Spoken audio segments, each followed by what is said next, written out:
All of the story of carrying Albert home is true except the parts that aren't. That's why we call it the somewhat true story of a man, his wife, and her alligator.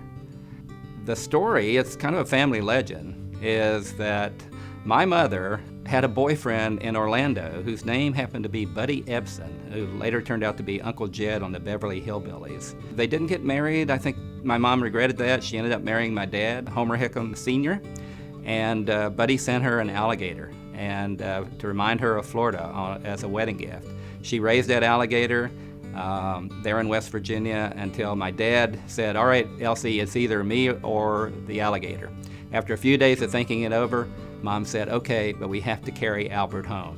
And so began a great adventure from West Virginia to Florida with Albert in a wash tub in the back seat of a 1925 Buick touring car.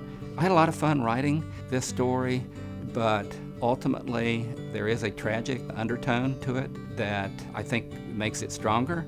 But ultimately, I hope that the reader will close the book and feel satisfied that they perhaps understand how all these different kinds of love can come together, and even when there's tragedy, love wins out in the end. I like to say I got $1 million worth of psychotherapy when I wrote Rocket Boys, and maybe I just got another $1 million worth writing Carrying Albert Home.